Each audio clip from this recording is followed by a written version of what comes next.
In lesson 1, we use the tree analogy to understand brand strategy and the roots we're putting down. Then in lesson 2, we defined your brand purpose and crafted a unique to you success list. These act as your compass, which brings us to today, developing your authentic voice.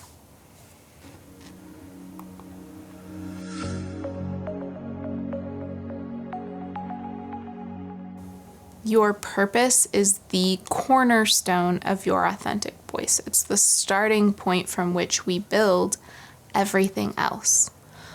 Without a reason to exist, everything else will kind of fall flat. And I don't care what it is as long as you are passionate about it and as long as you can have fun with it. It can be awesome, eco-friendly laundry detergent, or you can be on a mission to make sure every pet has a home. And that's why we spent lesson 2 on your purpose, because it's not just about spending time on your brand. It's about doing things in a specific order. And at this point, with the people I work with, there often needs to be a mindset shift. And our culture profits off of insecurity. It uses comparison to fuel attention. And in this type of environment, it takes intentionality to shift your thinking away from how you want to be perceived and instead focusing on who you really are. It's about creating and putting into the world and not simply reflecting back more of what's already there. As William Ellery Channing said, every human is intended to have a character of his own, to be what no others are, and to do what no other can do. Developing your own authentic voice is really key to building a dynamic brand, the kind of brand that's multifaceted and interesting and not easily found elsewhere. It's about engaging people, but not just selling. But it's also about you enjoying the work, enjoying the process, feeling present in it, feeling like it means something, it matters to you and to others. And what we're really doing is building a heartfelt brand. Did you know that in Eastern languages, the word for heart is the same word for mind? I kind of recently found this out, and it's amazing. The West has been built off of left brain thinking, numbers and data and analyzing. Chances are, if I say build a smart brand, you're going to think of really clinical intelligence. But what about when I say build a heartfelt brand? Maybe something a little softer, a little less defined, maybe even a little less realistic sounding. But building a heartfelt brand and a mindful brand are one and the same. It is not pick or choose. And especially when you're small, building things the heartfelt way is the smart way. You're going to enjoy your work. You're going to do it longer with more satisfaction. It's going to attract people to you.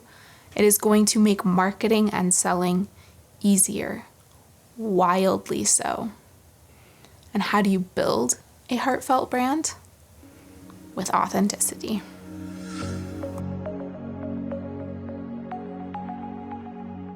How often do you come across advice telling you to be authentic?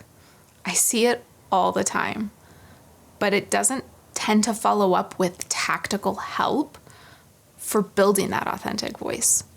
Go look up how to grow a YouTube channel and you'll always see be authentic on the list. How to grow an email subscriber list, be authentic. How to improve your social media presence, yep, be authentic.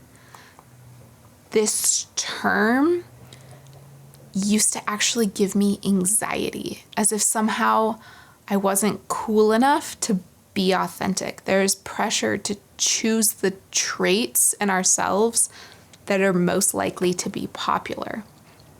And this is why we already covered shifting your thinking away from rules and trends about how you are supposed to look. So in case it does not go without saying, Don't try to cultivate something you're not.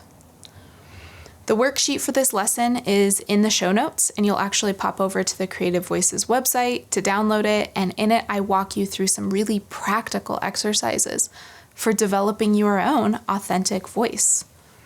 And let's start with your brand promise. In a capitalist society, transactions take the form of currency for a product or service. But what's really happening is promises. You are promising to give something, and your audience is promising to give something in return, whether that's monetary or attention. It's still an exchange of promises. It's humans doing business with humans. Your promise is about taking a stand. It's about setting a goal and living up to it. And without ever even saying it, your audience will come to associate you with this promise. And then once you have your brand promise in place, next up are your brand descriptors. And this is where your personality and ambitions start to come to life. They start to really take shape. And the idea here is to come up with a couple of words that describe your brand at a really core level. How it looks and feels, the overall aesthetic you want to convey. And we live in a positive world here. So the trick is to have the opposite of the word you choose not be negative. So you wouldn't pick a descriptor like honest because the opposite is dishonest. Instead, you're looking for something like playful because the opposite is serious, and it's perfectly okay to be serious. That just might not be you.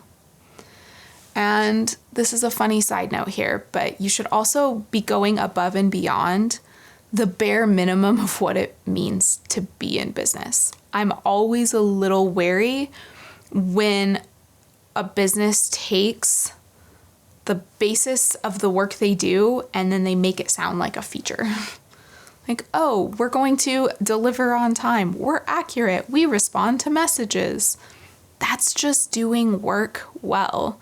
You're going above and beyond that with personality. And then the last part of the worksheet is where it gets really fun. What are your personal interests? Think back to the quote from the beginning of this video. You were trying to be what no others are. Take a few minutes to step back and see yourself and your work, this brand you're creating with fresh eyes. Where are some places that you can fold in extra pieces of personality? And you can use these little extras to add personality to your website, to emails, to add a dose of fun to giveaways and fundraisers and events. Maybe you're a nonprofit and you're trying to protect wild spaces, but you also love houseplants. Make sure there are plants in your office. Have them in the back on Zoom calls. Give away plants. Sell them as a fundraiser. You could say something like, because life is meant to be lived with nature. Okay, so this is all off the top of my head, but the bottom line is don't worry about getting things exactly right. Give yourself room to play and evolve, and start by giving yourself some time to really dig into this worksheet and explore your own authentic voice. And you might not always get it right, but you'll never find that authentic voice if you don't start.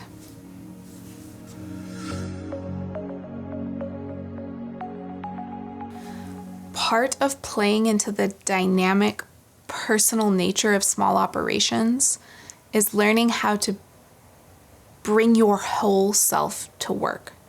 Being human and unique and interesting is to your benefit when building a small brand.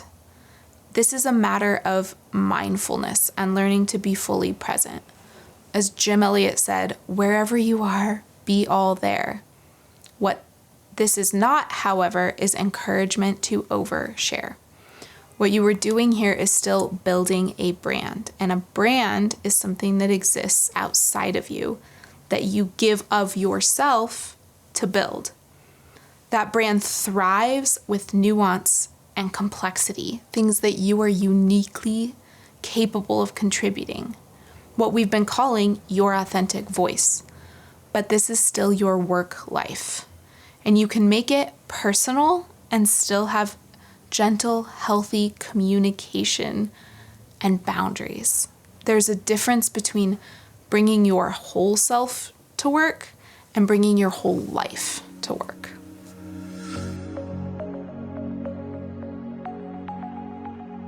How you think about the work you're doing really affects whether you do the work at all and how you go about it. The type of people I work with are those that are drawn to the idea of building a heartfelt brand. People who do their work because they care, because they want to put something of their own into the world, or even because they feel a moral, ethical responsibility to do so. These are the same people who are often sensitive, and they take fulfilling expectations very seriously. They are more likely to wait until they are totally ready rather than jump into something where they might let someone down. But this hesitancy does not mean that you are not ready, capable, or worthy. You are not an imposter. In fact, it's most likely that if you're the type of person grappling with these questions, then you're also very much the type of person that we desperately need to join the fray. Start the business, start the nonprofit, make your art, share yourself with the world, build something you're proud of, and welcome people in to enjoy it too. And just know that there is lots and lots and lots and lots of business advice out there, but it is not all created equal. Some of it is useful and a good fit for you. A lot of it is just meh. And there is a fair chunk that is something worse than mediocre. It is harmful. And you're going to have to learn the difference, because if you take advice that doesn't sit well with you because you think it's what you're supposed to be doing, it's going to affect your work. There is no way to bring your authentic self to the table and use tactics that make you feel sleazy. There's a difference between stepping out of your comfort zone and stepping out of your value zone. A useful way I've found to manage this is by focusing on cultivating a beginner's mindset. There's so much pressure to be an expert all the time, to have all the answers, to be rigid, to resist change. But the beginner's mindset allows you to be open to possibility. It allows you to question the way things are. And it allows you to explore what your unique way forward is. And really, that's the key. That's what we're doing here. I'm here to help you find the answers yourself, not to tell you what the answer is. Because it's not the same for everyone. Just because one strategy works like gangbusters for someone else, if it makes you feel shady, it is not going to work for you. And this isn't something you're going to figure out all at once either. So learn to ask yourself often, what is my way?